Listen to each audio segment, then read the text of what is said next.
the time changes, so we're losing an hour of sleep as well.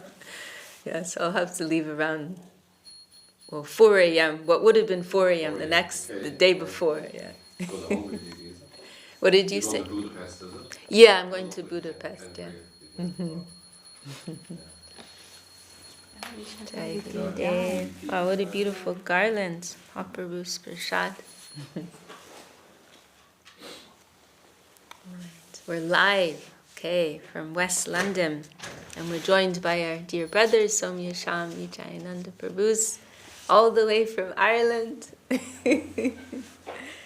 And we've been reading from a number of different books, and I was thinking to continue with sermons of the Garden of Devotion today, unless anyone wants to bring up another specific topic or something. Okay. So, yesterday we were hearing from Chaitanya Charitamrita just after the Ratha Yatra festival. And now today we'll read from here. Let's see if I can remember where we are. It's been a few days. We've had so many nice visitors, actually, and so according to who's present, I've been changing it a little bit, reading from Revealed Truth one day, one section, Golden Volcano of Divine Love also, and so a few different texts. Let's see. Actually, maybe we finished that chapter.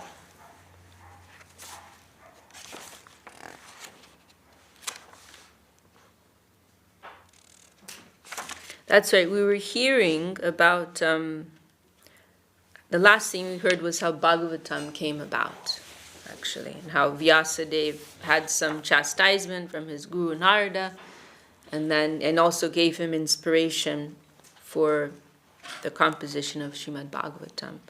And then Vyasadeva had to capture his son, right, who had run away from home, living in the forest, Dev-Goswami, because he knew he was the one who had to present this message to the world.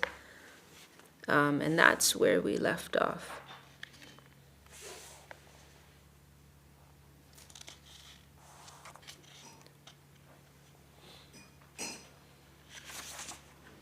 Okay, so this was the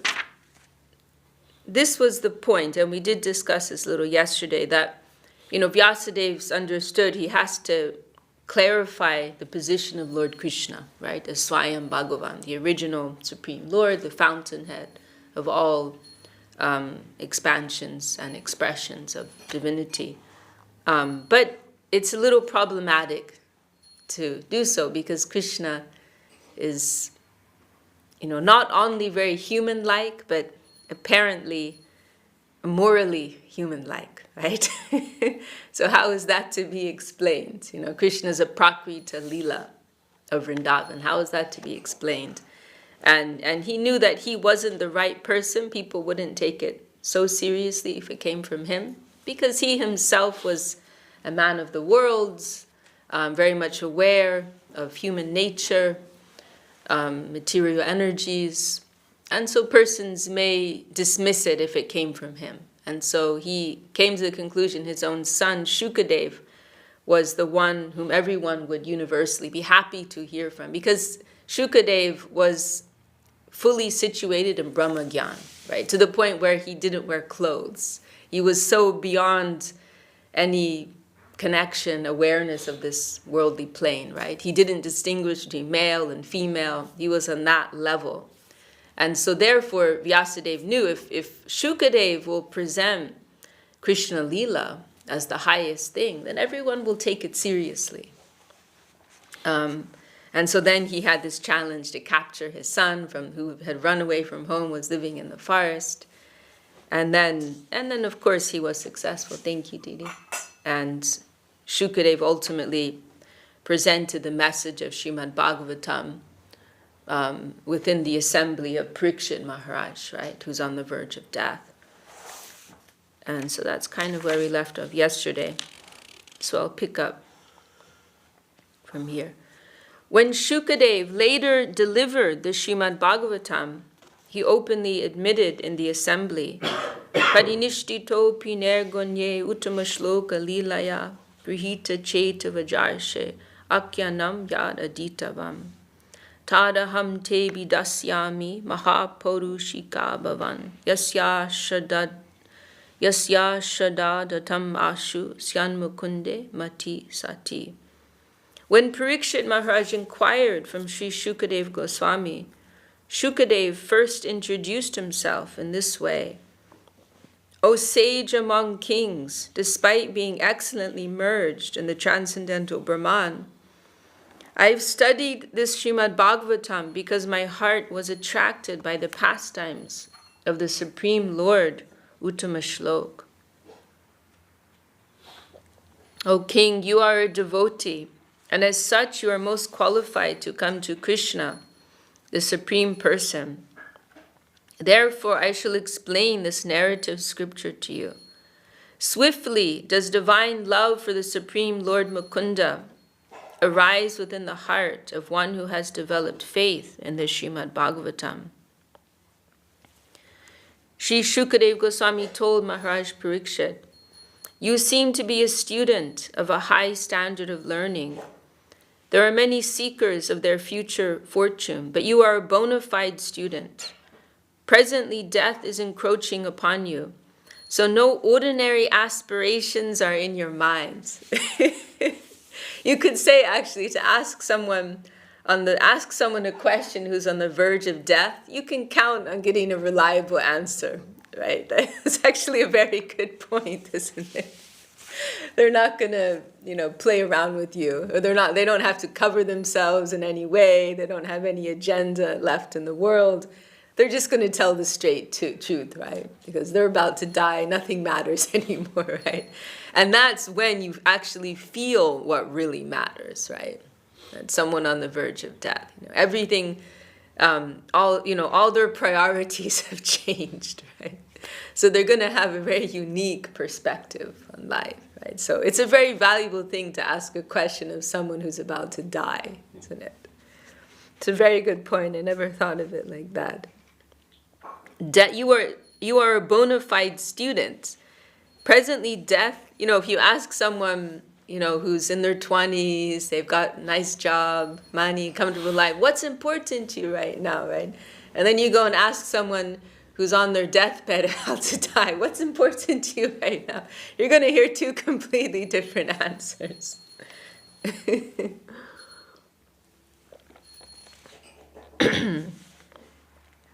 Death is encroaching upon you, so no ordinary aspirations are in your mind. And actually, we could think that when we wake up every day, right? Like if I was, like Parikshit Maharaj has been told he has 7 days left to live, right? What's important to him, right? So we could ask ourselves that when we wake up. What if I was told I have 7 days left to live? What if I was told I have 3 days left to live, right? What would be important to me? How would I choose? If I was looking back on my life, what other choices would I have made, right? Actually, I'm remembering now, we heard from Madhusudha Maharaj that once Gurudev, somebody called him and he told Gurudev he'd been diagnosed with cancer, something like that, and he was told he had like so many months left to live. And afterwards, Gurudev mentioned to the devotees there, he's actually fortunate because he knows when he's going to die, and he can prepare. He can prepare for that. But otherwise, we can die at any moment. We just don't know, right? But to know when you're going to leave and to prepare yourself to be in the proper mindset, to adjust yourself according to what's really important, that is a blessing, actually, to be able to do so. So something we can think about.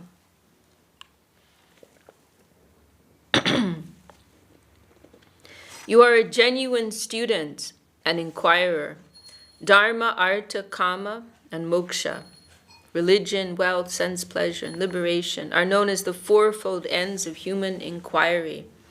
But because I consider you to be the most bona fide and sincere seeker of truth, I think I can teach you what I've heard from my dear father very recently. I consider that to be the highest end of every life. Adita vantapada do pitur dvaipai anadaham tadaham te bidasyami mahaporushika bhavam. At the end of Dwapar Yuga, I studied this Mahapurana, Srimad Bhagavatam, for my father, Shri Krishna Dvaipayan Vyas. I conceive that to be the highest standard of education, and you are the fittest man to receive it. Therefore, I shall deliver it to you. Saying this, he began the talk of Bhagavatam, and there he gave the principle of Krishna consciousness that harmonizes all classes. To receive descending spiritual knowledge in this way is the method of the deductive school. And the nature of such fit recipients is described as near matsar. They are free from jealousy. Those who are suffering the disease of jealousy cannot tolerate anyone holding a higher position than themselves. They cannot tolerate the merit of others. None can be greater than me. This is their disease, matsar. But the Srimad Bhagavatam is for those who are free from the disease of such a mean, egoistic feeling. The students that come forward to read the Bhagavatam must be of such character that they have conquered that mean, egoistic sentiment of considering oneself to be all and all. When that sort of mean, egoistic feeling is removed, one will be fit to study Bhagavatam, and he will successfully imbibe the teachings herein and make a great and inconceivably divine improvement in his life. Vedyam vastavam atra vastu shivadam. I am not dealing with an imaginary concoction. This is vastava vastu, a realistic thought which death and mortality cannot challenge. I am dealing with such a thing here. The whole world you are living in is unreal, but what I am dealing with here is the only reality. The realistic thought is not unreal. You are suffering from the mania of unreality, tap trayon mulanam, and your disease will be wholesale cured. The disease and its effect, your suffering will be uprooted to the extreme.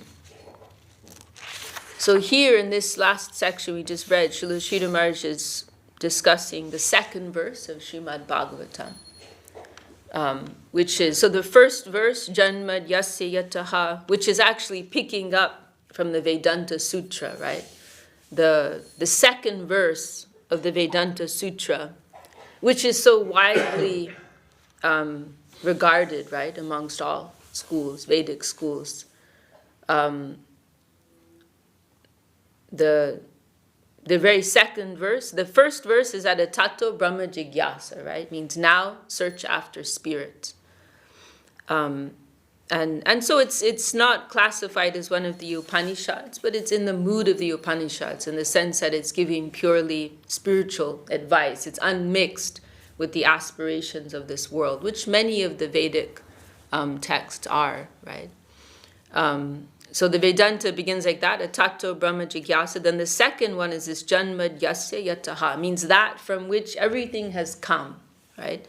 And of course the whole of Vedanta, like in the style of the Upanishad, is very abstract, vague, because it's speaking more, it's using descriptions that you would use for Brahman, right? That which is, very vague, very hazy, that which is greater than the greatest, that from which everything has come, that which can move faster than anyone but has no legs, that which can see everything but has no eyes, like this. It's very, very vague, right? But then in Srimad Bhagavatam, the very first verse, it begins with that second verse of Vedanta Sutra, that from which everything has come. But then in Bhagavatam, it's saying, actually, the real source of everything is personal. The real source of everything is a person. And who is that person? It is Shri Krishna. It is Vasudeva. And this is also why there was no comment, because generally there's some criteria in the scriptures that every bona fide sampradaya should have their own commentary in Vedanta Sutra, right? But we didn't have one, or not we, or I, but the Gaudiya Sampradaya. We were aspiring members of to be counted in the Sampradaya. Don't know if we count yet. We're in the preschool. Not quite. We're not even in the school yet to be in the school.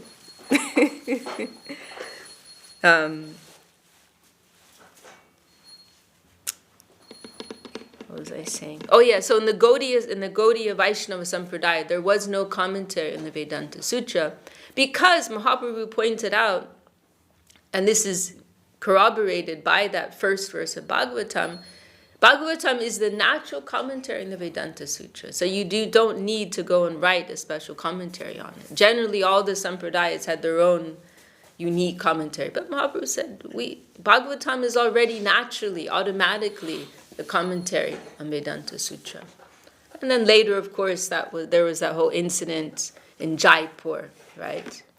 When there was a challenge to the worship of Krishna, and that's another story. So then at that time, Baladevi Jabushan wrote Govinda Bhashya, which is like the official commentary, Gaudiya commentary on Srimad Bhagavatam. But anyhow, so that first verse of Srimad Bhagavatam is establishing Krishna as the Supreme Personality of Godhead, who is the source of everything. Then the second verse is saying, the second verse you could say is describing the readers of Bhagavatam. That's one way you could put it. What will their temperament be? What will the qualification be of one who comes to read this Bhagavatam, and what can they gain thereby, right? From reading it, from studying it with sincere serving attitude. These three verses, Srila Bhaktivinoda Thakur, the first three verses of Bhagavatam, Bhaktivinoda Thakur, he described as representing Sambandha Abhideya Prayojan, right? Sambandha, understanding what is the true nature of things, what is our actual position and relationship with the Supreme Absolute. Then Abhideya is the way, the path, right? And then Prayojan is the goal, the attainment. So in this second verse, which Srila Sridhar Maharaj is discussing here, what is the mood, right, that is required? That is what is being discussed. And so first of all, this nirmatsar, right, this freedom from envy, this is the first qualification of one who wants to enter the Bhagavat school, right? So Dharma begins, the second verse, Dharma projita kaita votra paramo nirmatsaranam satam. Vyasadeva, it's very bold actually. Vyasadeva speaking very boldly, and he's saying, in this Bhagavatam, I'm rejecting all cheating religion, right? That is unmixed with any ideal of this world, namely Dharma, Artha, Kama, Moksha, right? All these aspirations are only meaningful for one who is situated within this plane, right? But Dharma, Artha, Kama, Moksha doesn't mean anything if you've already transcended this plane. Then what will be meaningful to you? A liberated soul has no need for wealth, has no need for sense pleasure and all these things. Moksha is also unnecessary. You've already got it. So what's the movement of the liberated soul? What's the movement of a soul who's already situated within their eternal life, right? That's what Bhagavatam is coming to discuss. There's no, sugar. They don't need any sugar coating. You don't need to make people practice spiritual life with some sugar coating, like what's the message for the healthy souls, the wholesome souls who just want to dive into their eternal life, right? That's what Bhagavatam is about. That's who it's for. So Vyasadeva is saying, I'm rejecting all kaitava dharma, all cheating religion in the Srimad Bhagavatam. And who will be able to appreciate this? Those who are nirmatsar, right? Those who are free from matsar, from envy. Why? Because this Srimad Bhagavatam is and Srila Sridhar Maharaj also bringing that up here, this Vedyam Vastavam, Atra Vastu Shivadam, this Vastava Vastu means the real reality, right? Not the fake reality, but the real reality. That's what Bhagavatam is coming to describe. And so that means you have to be free from envy. Why? That in order to appreciate this, you have to be free from envy. Why? Because you're no longer the main character of the movie, right? Normally we live our lives and we're right at the center of our existence. And that seems very natural to us, right? This is my life and my world, and in my world everything is relative to myself, right? I'm in the center. That's just like a normal way to live, right? But so we're like the star of our own movie. Everyone's a star of their own film. But then what if someone has the courage to try to like zoom out and understand, what's the actual order of things? What's my actual position within the sum total of reality, right? Then it's like a big reality check that might be a little painful. Oh, no, I'm just like a minor supporting character. I have a very minor role within the whole of reality. Oh, I'm not quite as big, as important as I thought I was, right?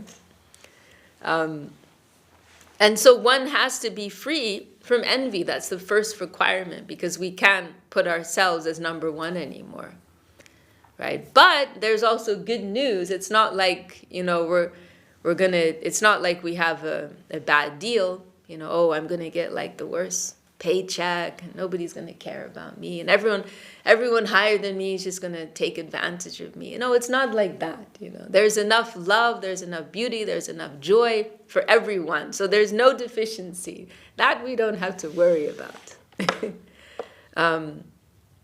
More than what we can possibly imagine, more than what we can possibly contain within ourselves. So much happiness and love and joy is waiting for us. Once we can come to embrace our natural position, right? And our natural relationship with the Absolute and with the environment.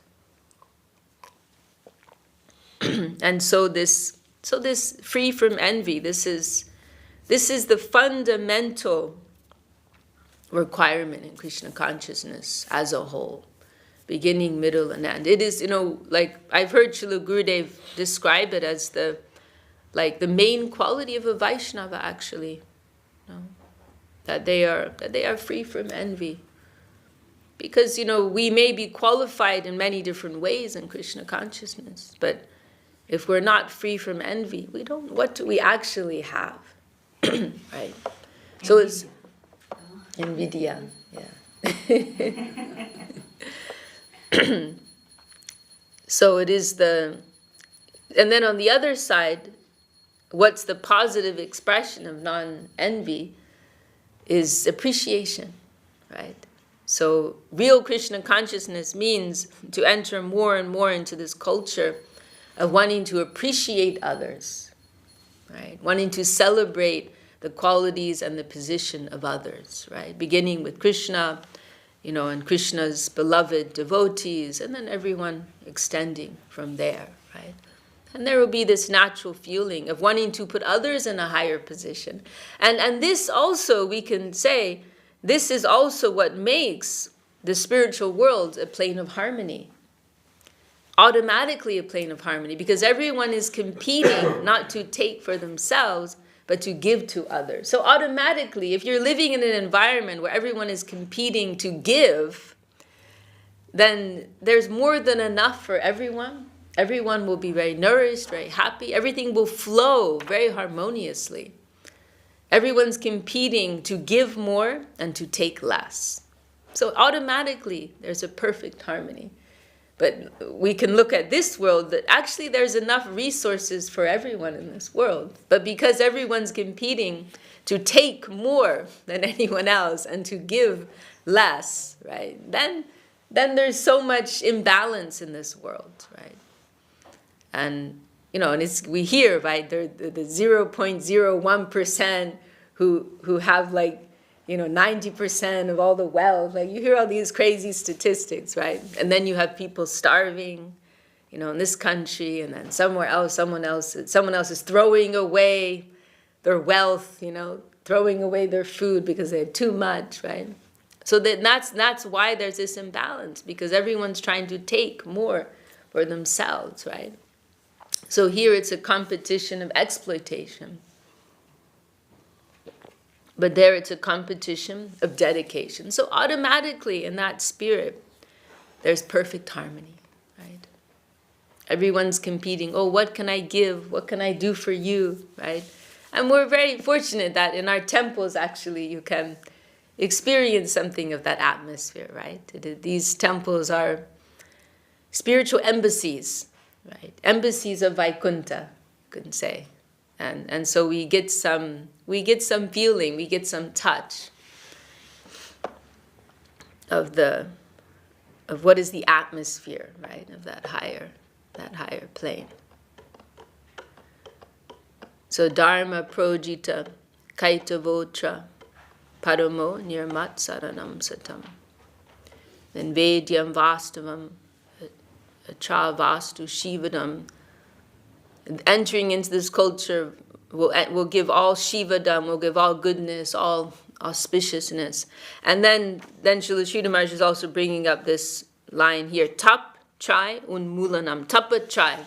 Tapachai is referring to the threefold suffering of this material world. Adi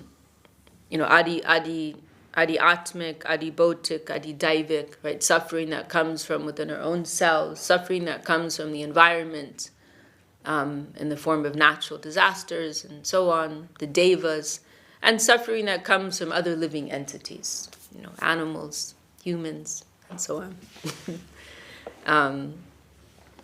So unmulanam, mul, right? Mul means root. So unmul means it will be uprooted, taken up from the root. So all the suffering you experience of this world, it won't just be cleared or removed in a temporary way, but it will be taken from its very root, from the very foundation, right? Because generally, any attempts to become free from suffering in this world, they just have a temporary result, right? Because the real root cause of that suffering has not been removed, right? Even to the point where, persons may become liberated through their austerities, through their yoga practices, but that's still not getting to the root cause, right? And so they may reach this state of liberation for many millions of years, but because it's unnatural, because they haven't addressed the root cause, then again they will have to enter this worldly cyclic plane, right? So what is that root cause? It is our own desire, right? Our own material desire, the spirit of selfishness, right? That we're living in aversion to our beloved Lord, right? Our divine source, and our true nature as giving, dedicating, loving, serving agents, right? And so as long as we're trying to, live in this spirit of selfishness, right? Acquiring, gaining for ourselves, then this is the root of karma, right? And so we are entangling ourselves in all the cycles and reactions within this worldly plane. So this Srimad Bhagavatam, it is taking up all suffering from its very root within this world. And then what's that other? There's this other very nice expression at the end of that verse that Gurudev liked. Shu, it's so hard to pronounce that. Shu, it's a very tricky, like tongue twister word. Shu bis, something like that. I've never been able to pronounce it properly. But it's saying that, one who hears the message of Bhagavatam in this spirit, and what is that spirit? It's an interesting word because it's referring to hearing, but also not just a passive hearing, but an active type of hearing, a service-oriented hearing. Like not just hearing, so our brain cells can collect more information, so that we can, retain this within our mental sphere, but hearing in this spirit of dedication, right? I'm hearing this, so that I can learn about my actual nature, and I can engage in a loving, dedicating relationship, with the Absolute, with the environment. And so then one who can live like this, one who can hear the message of Bhagavatam like this, then, I didn't bring my phone. Like submissive? Yeah, you could say like that, submissive hearing. I think maybe it's translated like that sometimes. And then, Jai Shri Gauranga Sundar Jai. Then I think the very last expression is something like, they can capture the infinite, something like that, Or in other words, we can experience our loving relationship with Sri Krishna and enter that plane of love and beauty. So that's the end of that chapter.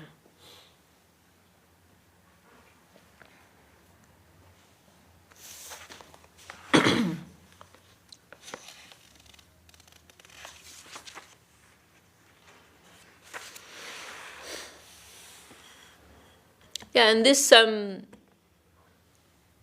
Gurudev also mentioned this, these principles of Trinada Pisu Nichena, and this was actually why he's emphasizing them, because he said that they are the cure for envy, right? And they are protecting us from the negative effects of acting upon envy, right?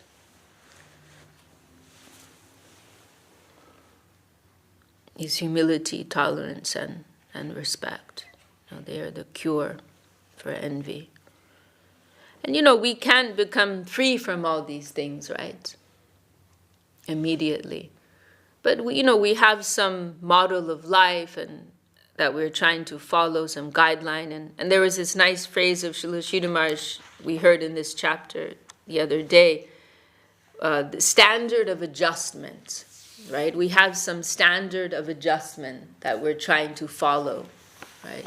And so therefore we look within our hearts and we may find many different things which aren't always so pleasant, but we're not letting that control us, right? We're not letting that rule us, but we have some standard of adjustment that we're trying to regulate our lives according to. And what is that standard of adjustment? It is what is, coming from our guardians, from the scripture, and so on. And so this Trinada Pisu Nichena, these principles of humility, tolerance, and respect, this is one of our main standards of adjustment, right? That we're trying to follow and regulate ourselves to. And that will save us.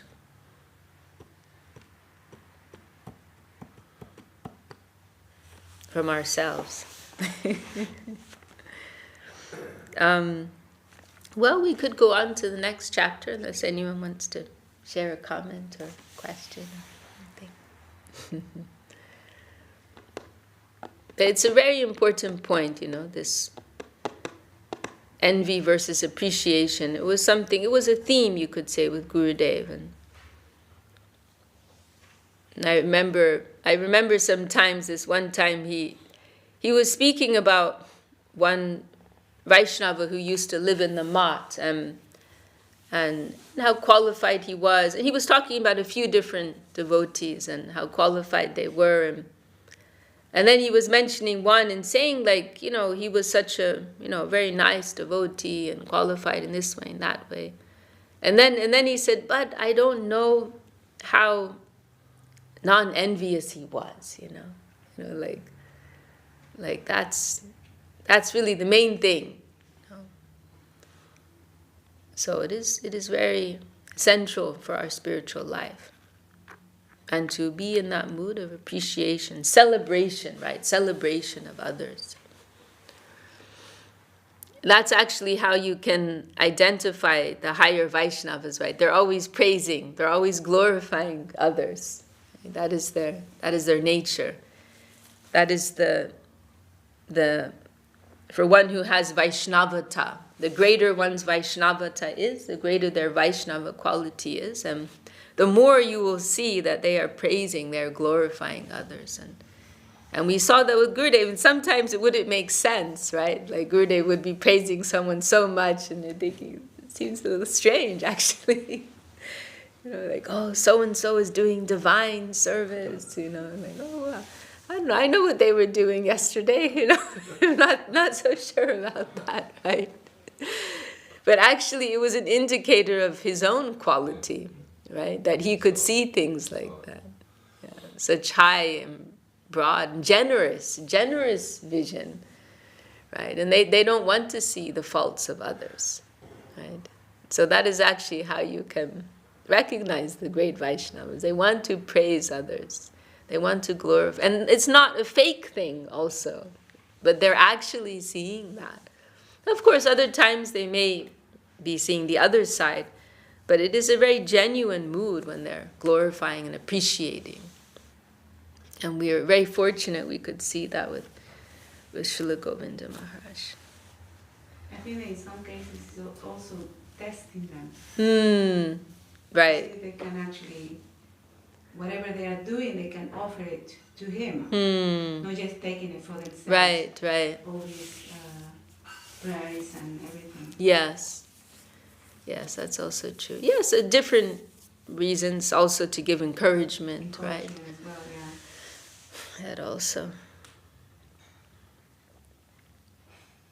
We're very fortunate we could have that example of Srila Govinda Maharaj and see what is the movement and the expression of the pure Vaishnava. It is a very, very rare and very precious thing. I was also thinking about the envy, right? And other unwanted things that we may have. That every individual has different upbringing. Right. And so it depending how much they're willing to make an effort to leave those things aside in their practice. So how much are you willing to give from yourself in the service? So it's very variable. Sorry, I missed your point. I'm saying that everyone has a different upbringing, as a child, and they develop certain things, unwanted things like envy, arrogance, selfishness, and all these things. Some people have more than others. Also depending on how they are brought up. So it depending on the individual how much they want to, put an effort to leave those things aside. So everyone has to reflect on themselves. How can I do to leave these things that I don't want in my spiritual life? Don't you see that sometimes? No, I mean you're right, but only that actually envy, it has different forms, and really we can understand envy, and this is what's been indicated in the second verse of Srimad Bhagavatam. Envy is, it's not just I'm so jealous of that person or that person. Envy has a deeper, more insidious, foundational presence within. You could say envy is the very root of our existence in this world in a more subtle way, and ultimately selfishness, arrogance. These are all actually different forms of envy. There are some statements of Srila Prabhupada you read and you're like, what? Like there's one place he says people engage in cow slaughter because they're envious, something like that. And if you think of it in the beginning, it sounds very strange. But what he's actually saying is that there's a lack of compassion, right? Because one is just thinking about themselves, right? They're not sensitive to the position of others.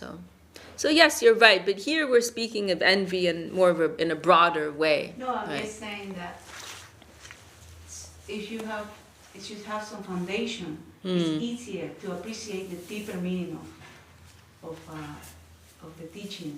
So it helps. Sure. And if we're free from envy, we'll be able to take advice, Mother Saraswati is giving us some guidance. We won't be envious. We'll take that advice, right? That's another thing, right? Because we may all have many different faults, right? But if we're able to hear guidance from others, then we're okay, right? But the problem is if our ego is so much that we can't hear anything, right? And we're only relying upon our own estimation of things, right? And it can be hard because in that moment in our lives, we're more clouded and we may not be able to see our faults, right?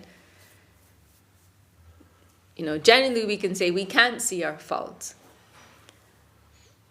But that's okay if we can't. But then if someone else is telling us what is our fault, and we're still objecting to that, we don't have any space to think, oh, maybe there's something in me that others can see and I cannot see, right? Then that's when there's a problem, So we have to be open to that, to the guidance of others. And that's also what we can describe as sincerity, right? That yes, I'm coming into this with so many different faults, this is wrong, that is wrong, but I am sincere to change, I am sincere to receive the advice that is coming from others, right? To see the reflection of myself that others are giving to me, right? Then that is sincerity. We're open to that. We sincerely, genuinely want to make progress. Right? Then we won't have a problem to receive guidance.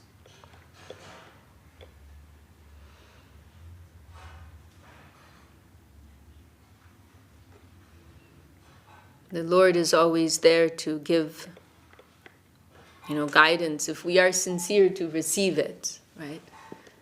There's always some path forward for us if we have the eyes to see that, right?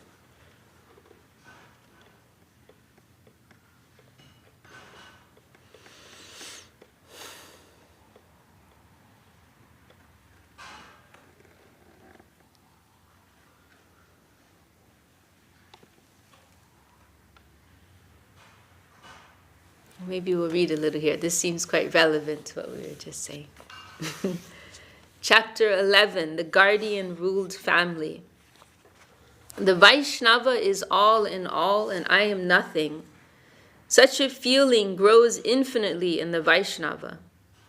I am nothing, but he is everything. He is a Vaishnava. Guru and Vaishnava really hold Krishna Bhakti. They are the stockists, but I am empty-handed. I have nothing. This is the nature of the association of the finite with the infinite.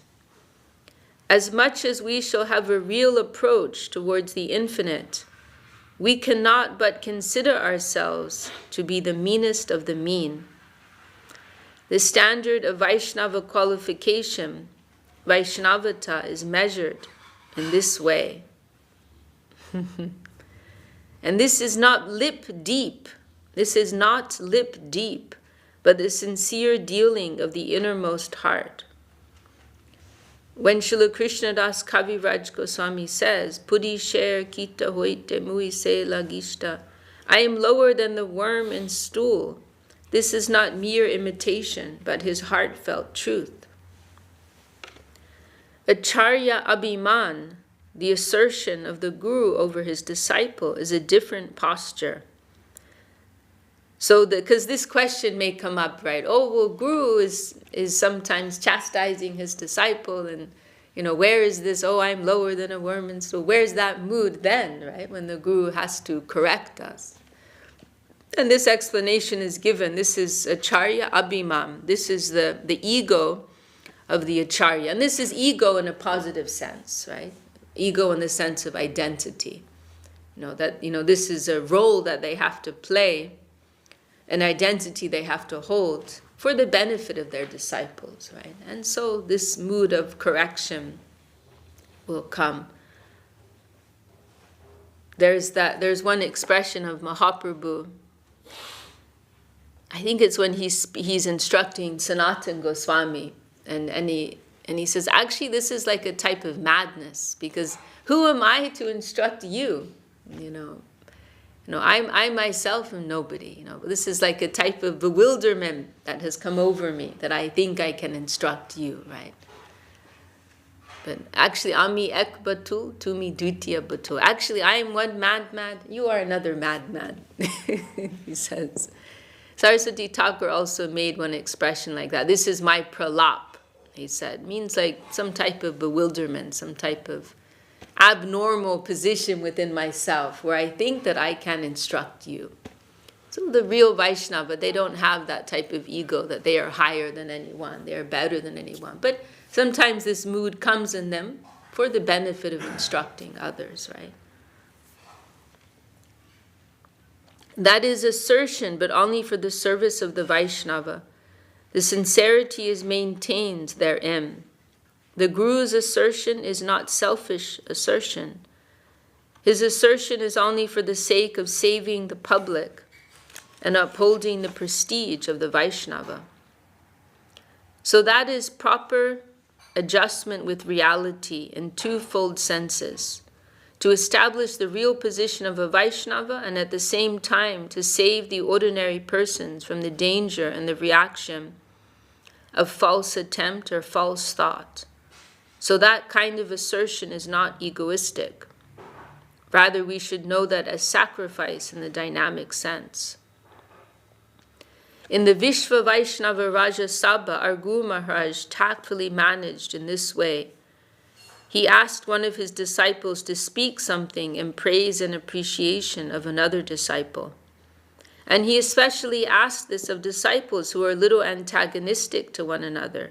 He asked them, speak something in praise of your friend, your friends. Why? To try to mark the bright side, the sarup, and to try to ignore the apparent side.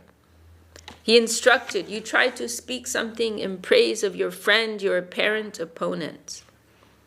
The Guru's order was given, and so the disciple something in praise. Necessity is the mother of invention. He had to dive deep into the bright side of the other person and try to bring that side out. Thereby, the Vaishnava atmosphere of giving and taking was aroused, and the apparent Mayika side was gradually ignored, disregarded, and dissipated. Yeah, this is a nice point actually, because, on one level our practice may be a little artificial sometimes, but just by doing the practice, it is opening up this higher atmosphere. So someone's being forced to try and see the good quality in someone that they don't like, right? They have to see the good. So it may be a little artificial in the beginning, but then it's opening up this whole layer of their heart. It's opening up this whole atmosphere of giving, right? And it reminds me also of that expression. Srila Sridhar Maharaj liked that expression. Give ash if you must, but practice the hand to give. Right? Maybe it's a Christian expression. What you had in your pocket. Yes, I heard that. Mm-hmm. So by whatever means, just practice, even if you're just giving ash, even if you're just giving 1 penny or whatever it is, but practice the hand to give. Paper. Or paper. Give something. Just get into that movement, right? Because that will start to open something up in you, which is actually your own nature. It's not an artificial nature, but it's the own nature of your inner soul, right? So just get into that movement, right? And eventually you will actually start to feel that, right? And your natural inspiration will grow and grow. You could say our whole life of sadhana is based on that, right? That we don't always feel like it. We don't always feel like chanting our japa or reading the holy books or going to the program or doing kirtan or doing the arati, the puja. We don't always feel like it. But we're staying within that practice, right? And this is actually opening our hearts. Because that practice is actually very healthy to the soul. Right? And so it's nourishing the soul. And so the soul will get more space to grow and to emerge more and more, right? And then it will actually become something natural and joyful within us. And we feel that sometimes. Sometimes we're feeling that joy. feeling that inspiration. Other times the material cover is heavier on us, and we're just going through the motions, right? But we don't give up our practice, right? Someone sent me a message yesterday, and actually they had very, very difficult, I don't even want to say how heavy their life was, inconceivable suffering. And this person told me, because I've experienced really torture, a life of torture, she said, I don't know what real love is. I don't know what real love is. Because, we talk about love so much, right? We talk about, Krishna prema, right? Divine love for Krishna. This is the goal of life. And we talk so much about love. And so she told me very earnestly, very sincerely, because of all these negative experiences I've had, I have no idea what love is, And she said, and she struggles also because of the experiences she's had, she really genuinely feels she doesn't want to live again in this world. She doesn't want to be born again. She just wants to get out, right? And so her practice is actually quite fear-based, right? Like she's afraid of having to suffer more. And so she says, I'm chanting my japa, I'm reading, I'm doing the practices, but I'm doing it with a sense of duty, and there's also some fear there. And she said, but I don't know what love is, and what am I supposed to do? And I told her first, I think you've suffered in one lifetime what most people may experience in hundreds of lifetimes, and I think Krishna's actually trying to clear all your karma at once. And then I told her, Srila Sridhar, I said also, actually no one really knows what real love is, in this world. We all know that we want love and that love is everything, and we all have some experience of love, but actually what is real love? What is spiritual love? What is the love of the soul?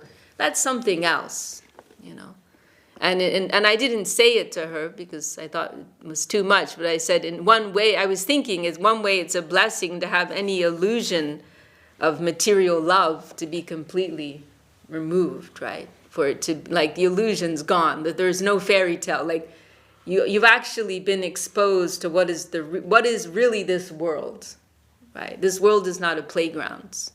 It's not a place to waste our time, right? But I didn't say that to her.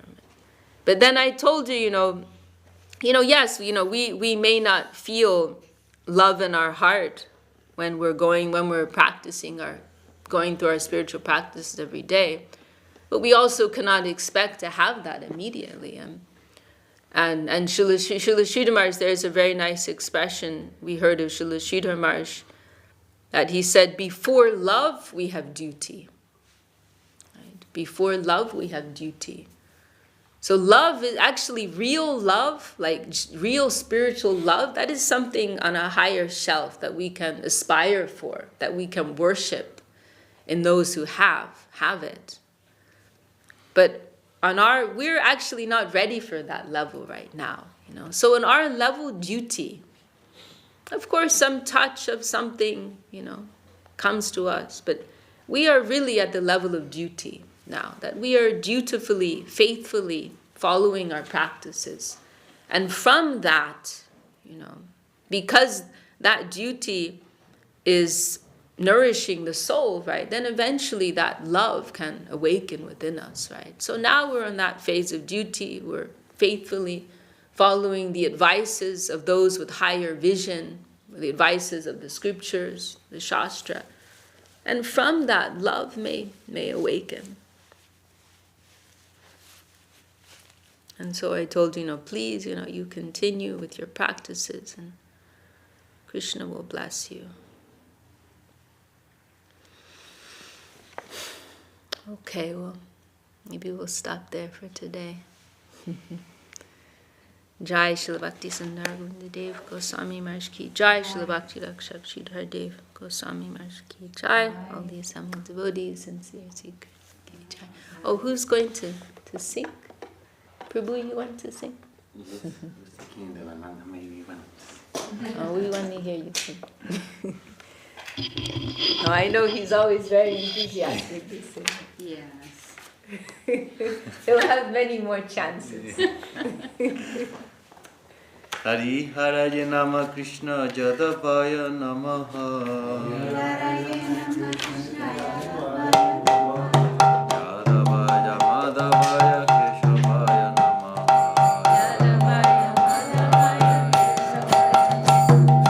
Gopal Govinda Ram Shimadu Sudana.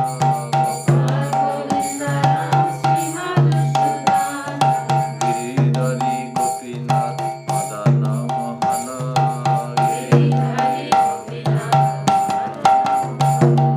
Sri Chaitanya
Ju ki jai, jai Srila Bhakti Sundar Govinda Dev-Goswami Maharaj ki jai, jai Vishakha Srila Bhakti Sridhar Dev-Goswami Maharaj ki jai, jai Sri Chaitanya Saraswati Acharya Bhakta Vrinda ki jai, jai Sri Rupanuga Guru Varga ki jai, jai Sri Harinam Sankirtan